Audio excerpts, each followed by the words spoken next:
Voilà, bonjour à tous et à toutes. Ce matin, le thème du message qu'on va partager ensemble s'intitule « Église plantée, Église dressée ».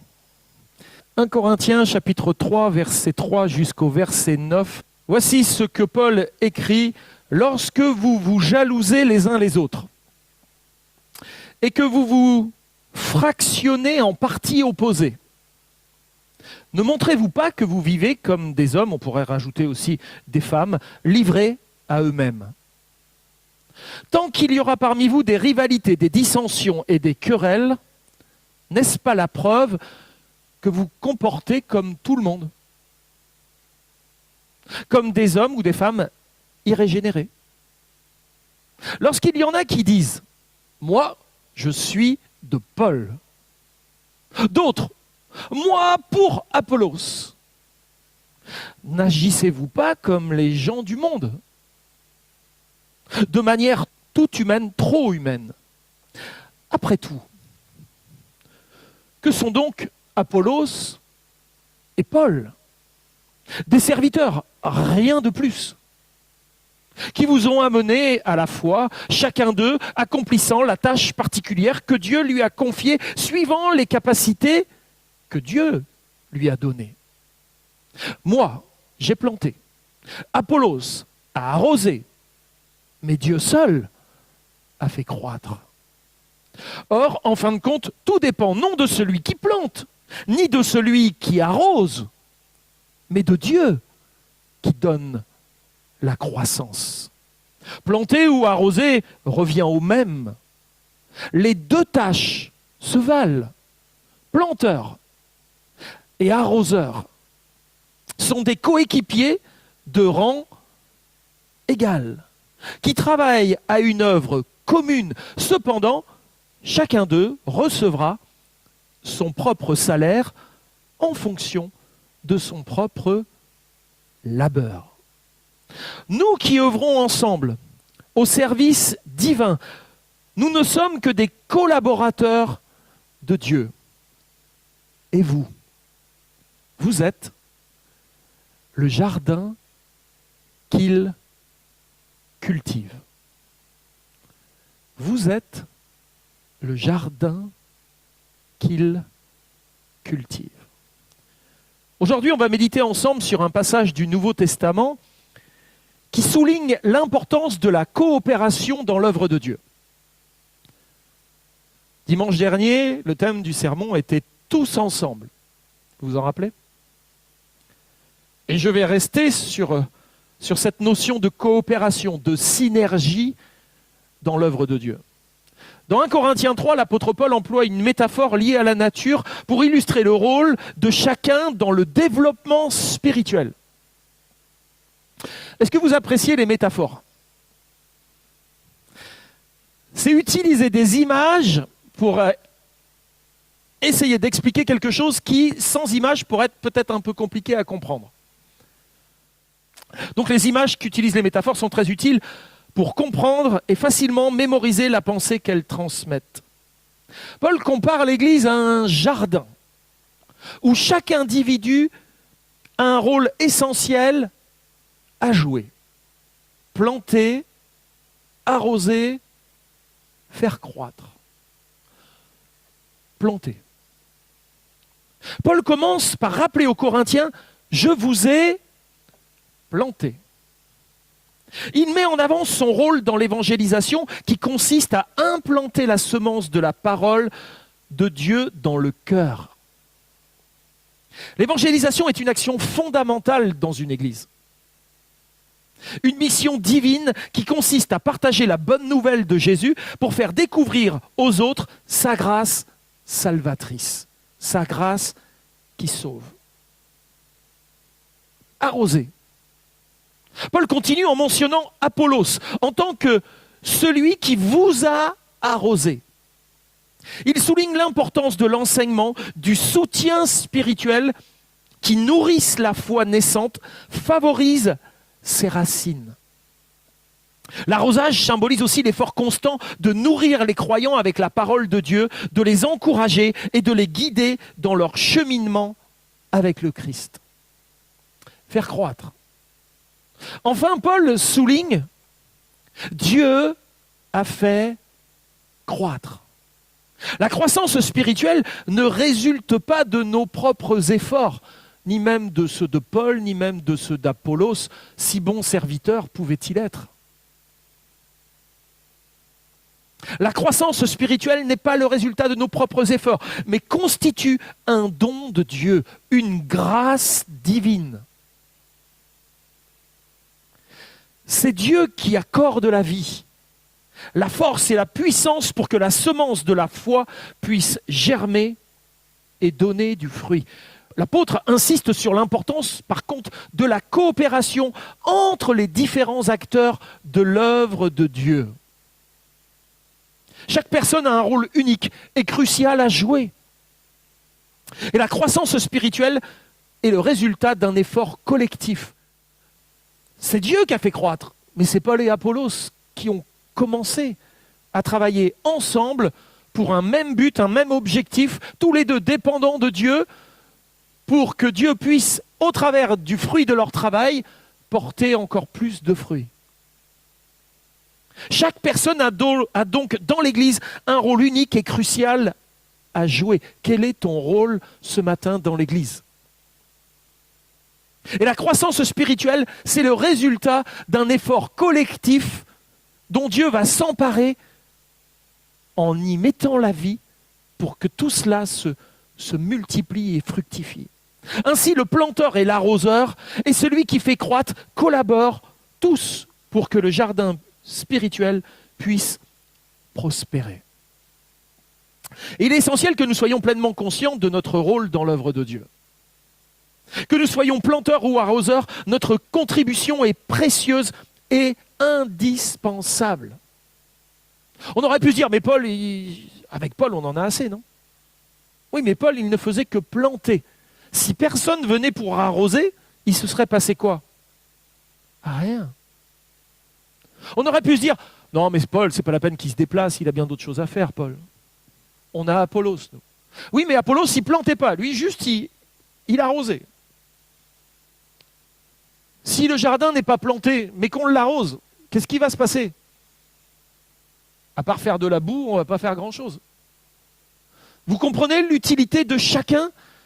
Si Paul ne fait pas son travail, si Apollos ne fait pas le sien, il ne faut pas imaginer que Dieu va pouvoir faire quelque chose au milieu du fait que personne ne fait rien. Il faut à tout prix que chacun soit dans ce pourquoi Dieu l'a appelé. De tout son cœur, avec ses capacités, avec ses forces. Pour cela, il est impératif de travailler ensemble dans l'unité et l'amour, pour faire grandir le jardin spirituel et pour que la semence de la foi puisse porter des fruits abondants. Et tout cela n'est pas simplement un concept à recevoir. Vous avez compris ce matin que c'est un appel à l'action. Cela exige que nous nous engagions à partager la bonne nouvelle de Jésus-Christ avec ceux qui ne la connaissent pas. Et que nous puissions nourrir les gens avec la parole de Dieu et les encourager dans leur marche avec Christ. Mais surtout, que nous comprenions que la croissance spirituelle, c'est un don de Dieu. C'est pourquoi nous devons sans cesse lui demander de nous aider à collaborer dans son œuvre avec humilité et avec amour. Mais sincèrement, pourquoi Paul utilise une telle métaphore ? Du jardin, de la semence, j'ai planté, j'ai arrosé, Dieu a fait croître. La métaphore du jardin, pour représenter l'Église, nous donne une vision de réalité dynamique. Un jardin, c'est quelque chose de dynamique, ce n'est pas quelque chose de statique. En effet, dans un jardin, il y a du mouvement, car rien ne reste constant ou figé. Cependant, bien que la vision de l'Église nous renvoie à des réalités qui sont dynamiques, il est parfois évident qu'il existe un décalage avec la réalité locale. En mettant donc l'accent sur la stabilité, la conservation ou la préservation de la mémoire, non pas que ces choses soient mauvaises en soi, on peut perdre la dynamique de mouvement. C'est ainsi que certaines églises peuvent devenir des lieux statiques plutôt que des réalités dynamiques. Et dans le cadre de l'étude de l'Église, on appelle ça l'ecclésiologie, on observe que le manque de dynamique et de mouvement représente un danger particulier pour les églises que l'on pourrait caractériser d'historiques. Ainsi, il est constaté que dans chaque église locale, le risque de perdre son élan et sa dynamique de croissance dès lors que l'enthousiasme initial laisse lentement place à ce que l'on peut appeler la routine. On a toujours fait comme ça. Mais c'est quoi cette idée de vouloir changer ça? Et les églises passent d'églises dynamiques à églises statiques en s'enfonçant dans une routine dans laquelle l'âme perd son feu. Ça ne veut pas dire qu'il faut tout changer tous les 4 matins. Mais ça veut dire qu'humainement parlant, nous avons besoin de nous retrouver au sein d'une dynamique, de quelque chose qui nous propulse en avant. On doit se sentir poussé, être pris dans un mouvement, comme dans un fleuve qui a du courant où on se dit « bon, j'ai beau ramer dans l'autre sens, ça m'emporte, quoi. Ça va m'amener plus loin. » Dieu veut tous nous amener plus loin. Amen. Il veut nous amener plus loin. Le dynamisme n'est pas nécessairement le résultat d'innovations, de nouvelles directions ou de bouleversements structurels, mais d'un élan profondément renouvelé qui va contribuer à revitaliser. La revitalisation suppose de passer d'un état statique à un état dynamique. Il faut impulser du mouvement qui va contribuer à revitaliser l'ensemble des activités de l'Église. Car tous ses membres retrouvent eux-mêmes une revitalisation dans leur vie personnelle. La revitalisation d'une église ne peut se faire que parce que chaque chrétien se sent personnellement revitalisé dans sa vie personnelle avec Dieu. Revitaliser une église ne consiste pas uniquement à repeindre les murs ou à lancer de nouvelles activités et de nouveaux services. Si ça se fait, tant mieux. Si ça correspond à un besoin. La revitalisation doit concerner en premier lieu les croyants. C'est une revitalisation des individus pour leur permettre d'atteindre les buts que Dieu souhaite réaliser à travers eux, à travers vous. Il faut donc une prise de conscience humble et personnelle de cette nécessité de prendre en compte notre niveau de spiritualité afin d'en tirer tous les constats objectifs. Dans quel état spirituel je me trouve aujourd'hui ? Pour prendre toutes les mesures nécessaires et utiles pour que la vie et le mouvement redeviennent des réalités du quotidien.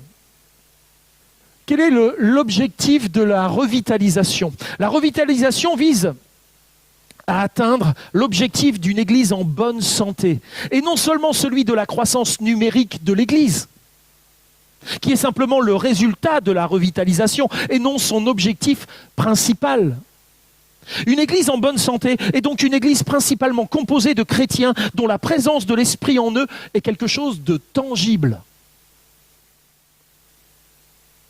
Une église en bonne santé est donc une église principalement composée de chrétiens dont la présence de l'Esprit en eux est quelque chose de tangible. Et cette présence les guide quotidiennement à demeurer dans la pureté, à vivre avec un cœur renouvelé, en accord avec les enseignements des Écritures et avec la volonté de Dieu. Des chrétiens qui sont en harmonie avec le Seigneur. La revitalisation doit également considérer l'importance de la centralité de la parole et de la prière, de la mise en pratique de l'Évangile, car c'est alors que Dieu redonne vie à ce qui était presque mort. Qu'il réunit ce qui était divisé et qu'il rétablit sa paix là où il y avait peut-être de la discorde. Jean Calvin, lui, soulignait l'importance de passer d'une église plantée, en référence à une église en formation qui débute et établit ses fondations, à une église dressée, qui désigne une église déjà établie, structurée et fonctionnelle, capable de mener ses activités de façon autonome. C'est-à-dire d'une communauté de foi organisée, capable de rester debout, solide dans la foi. Et avec cette notion d'église dressée, il nous aide à comprendre que l'église ne se lève pas pour rester immobile, mais pour avancer. Et pour avancer, elle ne doit pas se tourner vers le passé, mais plutôt se projeter vers l'avenir.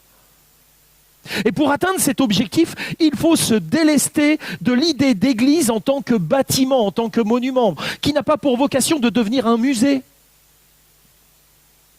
mais plutôt un foyer communautaire, un lieu de promesse de vie. Voilà ce que Dieu veut pour nous. Comment procéder lorsque l'Église manque de dynamisme et de vitalité? Comment élever ou restaurer l'Église pour la faire progresser? Il est utile de commencer par poser quelques questions simples. L'Église se concentre-t-elle davantage sur le passé, la tradition, que sur l'avenir? Ça, c'est une première question qu'on est appelé à se poser. L'Église est-elle plus marquée par le découragement que par la confiance? La description de l'Église nous permet-elle de la considérer comme plus engagée dans le formalisme que dans la joie? Croyons-nous sincèrement que l'Église locale peut retrouver la vie? Et sommes-nous disposés à accepter des changements profonds pour y parvenir? Sommes-nous prêts à entrer dans la dynamique de vitalité en abandonnant nos anciennes positions? Nous pouvons retrouver la vie abondante que Dieu souhaite pour ses enfants, son peuple, son Église. Revitaliser, vous l'avez compris, ce n'est pas une capacité humaine. À ce stade, nous devons réaliser notre incapacité collective à revitaliser humainement et qu'il est essentiel de s'ouvrir à la possibilité d'une résurrection de Dieu. Avec le soutien de l'Esprit de Dieu, nous allons lutter contre les formes de mort que sont le désespoir. On va lutter contre les formes de découragement. Le fatalisme, on ne va pas laisser la place au fatalisme. Arrivera ce qui arrivera. La résignation, l'esprit individualiste, qui engendre souvent des divisions en défendant nos intérêts personnels. Et toutes ces attitudes ne peuvent coexister avec un évangile d'espérance, un évangile de courage, un évangile de croissance, un évangile de confiance.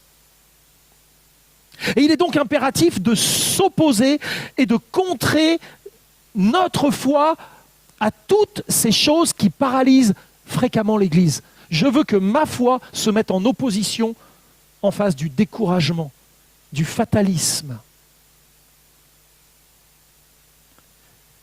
Et comprenons que notre résistance ne peut vraiment commencer que lorsque nous reconnaissons que notre seul secours vient du Seigneur. On doit lutter contre le désespoir ambiant qui proclame qu'il n'y a pas d'avenir. Aussi renoncer à l'espoir illusoire que tout aura mieux si nous fournissons nous-mêmes les efforts pour saisir l'espérance qui nous vient d'en haut.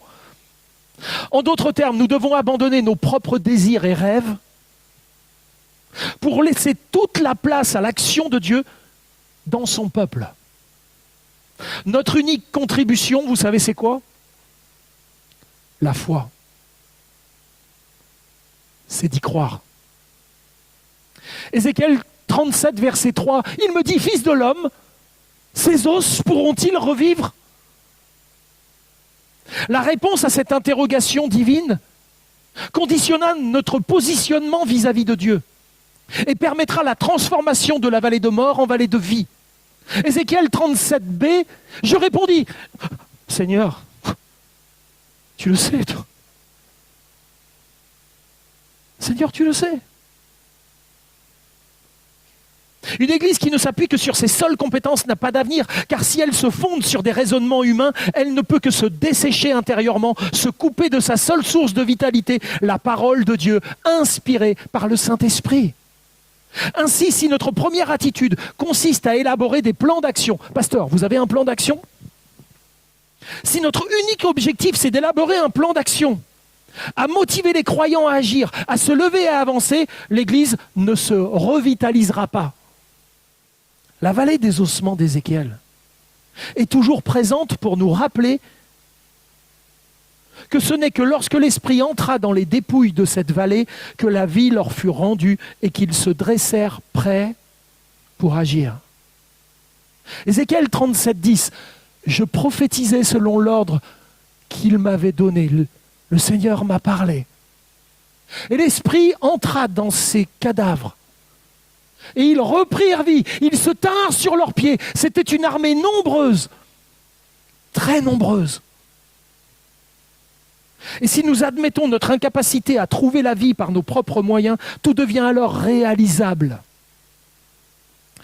Car ce qui est impossible aux hommes est possible à Dieu.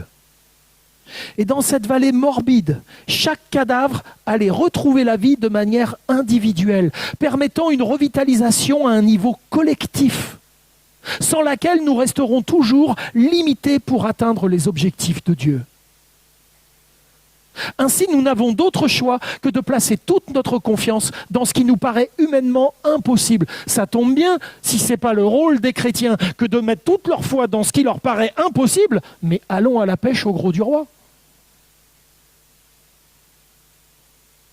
Notre but là, c'est pas de viser le possible. On s'en fiche du possible. Notre but, c'est de viser l'impossible. C'est quelque chose d'humainement impossible à faire. La question fondamentale n'est donc pas de savoir comment remonter le moral de chacun, mais comment permettre à chacun de vivre pleinement en Christ. Toutefois, pour qu'il y ait résurrection, il est nécessaire de mourir d'abord. Chacun doit alors trouver dans son contexte le sens précis de cette mort. Notre mission ne consiste pas à nous engager dans de grands projets, mais à croire que Dieu est présent et qu'il peut tout transformer. Ensuite, il faut proclamer la parole qui nous a été donnée par Dieu. Prophétise sur ces os, Ézéchiel. Prends la parole que Dieu t'a donnée et prononce-la par la foi. Une parole de folie, une promesse de vie. Ensuite, ce n'est pas le tout. Nous devons accompagner la mise en œuvre de cette parole. Et la revitalisation réclame une dimension prophétique et donc un peuple à l'écoute de Dieu. J'ai bientôt terminé. Ce souhait de revitaliser l'Église par l'annonce prophétique de la parole de Dieu est au cœur de la pensée réformée. À l'image des réformateurs, nous devons établir une profonde théologie de l'espérance basée sur la parole de Dieu et sur le fait que Dieu a envoyé son Fils dans le monde en mission pour sauver les êtres humains. Jésus était le grand missionnaire et nous devons entrer dans le champ de mission du monde. En tout cas, là où nous sommes tous des missionnaires. Ainsi, l'objectif de la revitalisation est aussi de faire progresser l'Église dans la mission de Dieu, devenir une Église missionnelle, une Église qui comprend qu'elle a un rôle à jouer, un jardin à entretenir. C'est l'appel divin par excellence. Cependant, rechercher à revitaliser l'Église implique d'abord de chercher le royaume de Dieu, dont l'Église est appelée à être un des signes. Sinon, l'Église n'est qu'une lumière cachée ou du sel insipide. Vous connaissez ce passage. Vous êtes le sel de la terre, mais si le sel perd de sa saveur, avec quoi la lui rendra-t-on? Il ne sert qu'à être jeté dehors, foulé aux pieds par les hommes. Vous êtes la lumière du monde. Une ville située sur une montagne ne peut être cachée. On n'allume pas une lampe pour la mettre sous le boisseau, mais on la place sur le chandelier. Elle éclaire tous ceux qui sont dans la maison. Que votre lumière rayonne ainsi devant tous les hommes, afin qu'ils voient vos bonnes œuvres et qu'ils glorifient votre Père qui est dans les cieux. Et c'est à ce point précis que nous comprenons que l'évangélisation des autres commence nécessairement par l'évangélisation de l'Église elle-même. Et je suis un de ces pasteurs qui pensent que l'Église d'aujourd'hui a un gros besoin d'être évangélisée.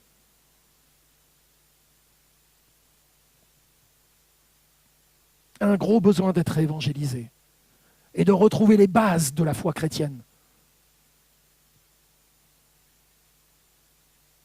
Un changement de perspective est nécessaire. Le fruit du royaume ne doit pas être évalué en termes de projets, de programmes ou de chiffres, mais en termes de vie transformée par l'Esprit de Dieu. Jean Calvin a fréquemment souligné l'importance de l'unité et de la collaboration au sein de l'Église pour faire progresser le royaume de Dieu. Il comprenait que pour faire avancer le royaume de Dieu et le salut de tous, pour bâtir l'Église, pour favoriser et épanouir l'Évangile, il est essentiel que chacun ne travaille pas seul dans son coin, mais que nous nous unissions, que nous avancions ensemble dans une même direction en cherchant à aider ceux qui sont dans le besoin. C'est en devenant ou redevenant messagère et donc missionnelle que l'Église retrouve sa dynamique. et se revitalise alors qu'elle était sur le point de disparaître à cause d'une absence peut-être de vision. Et notre devoir en tant qu'Église est de saisir toutes les occasions, favorables ou pas favorables, comme autant de portes ouvertes par Dieu pour l'expansion de son règne. En conclusion, premièrement, travailler à remettre Dieu au cœur de tout, et non plus dans la marge, sur le côté. Plus une action perdure dans le temps, plus on risque de s'éloigner de son inspiration initiale. Ne pas limiter l'avenir aux projections de nos expériences passées, mais nous ouvrir au nouveau que Dieu souhaite nous apporter. Parce que oui, Dieu a certainement parlé, il a des attentes, mais peut-être que Dieu a encore de choses nouvelles à nous dire. Alors il y a plusieurs étapes à franchir. Vous êtes prêts ? C'est les étapes qu'il va falloir franchir. Accorder la confiance aux leaders, aux responsables. Et pas de la défiance, mais de la confiance. Effectuer les changements requis, nécessaires. Traverser des périodes de crise. Travailler à la consolidation. Et puis élaborer des projets à long terme.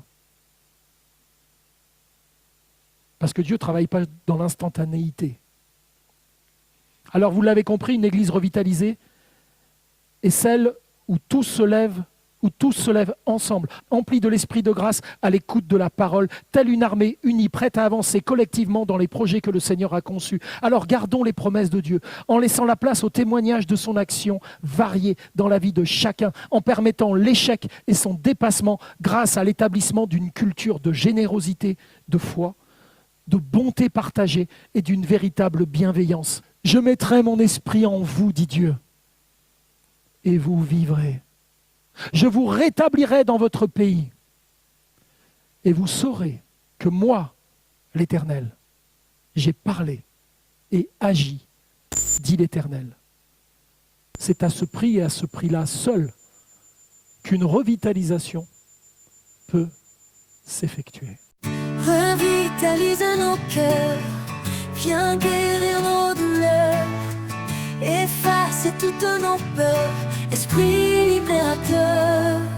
Une vallée de sang peut-elle vraiment revivre?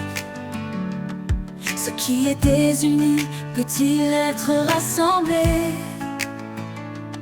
Ce qui est desséché peut-il être vivifié? Revitalise nos cœurs, viens guérir nos douleurs, efface toutes nos peurs, esprit libérateur. Une vallée de ciment peut-elle vraiment revivre? Ce qui est désuni peut-il être rassemblé? Ce qui est desséché peut-il être vivifié? Revitalise nos cœurs, viens guérir nos douleurs, efface toutes nos peurs, esprit libérateur. Ce qui est impossible devient réalité. Au cœur du carnage, tu peux nous relever, souffle des 4 vents et donne gloire ton nom.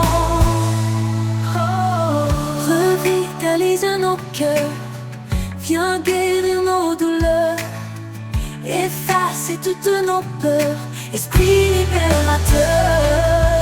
Oh, revitalise nos cœurs, viens guérir nos douleurs, efface toutes nos peurs, esprit libérateur.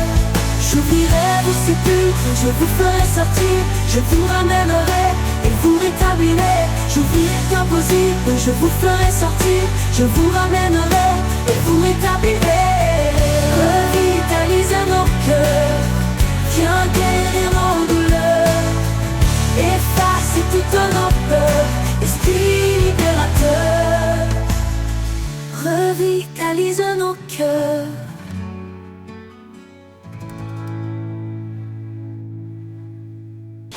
Revitalise nos cœurs, viens guérir nos douleurs, efface peurs, esprit libérateur. Une vallée doucement peut-elle vraiment revivre? Ce qui est désuni peut-il être rassemblé? Ce qui est desséché peut-il être vivifié? Revitalise nos cœurs, viens guérir nos douleurs, effacer toutes nos peurs, esprit libérateur. Ce qui est impossible devient réalité. Au cœur du carnage, tu peux nous relever, souffler des quatre vents et donner gloire ton nom. Oh, revitalise nos cœurs, viens guérir nos douleurs, effacer toutes nos peurs, esprit libérateur. Oh, revitalise nos cœurs, viens guérir nos douleurs, effacer toutes nos peurs, esprit libérateur. J'ouvrirai vos sépulcres, je vous ferai sortir, je vous ramènerai et vous rétablirai. J'ouvrirai d'impossible, je vous ferai sortir, je vous ramènerai et vous rétablirai. Revitalise nos cœurs, viens guérir nos douleurs, effacer toutes nos peurs, esprit libérateur. Revitalise nos cœurs.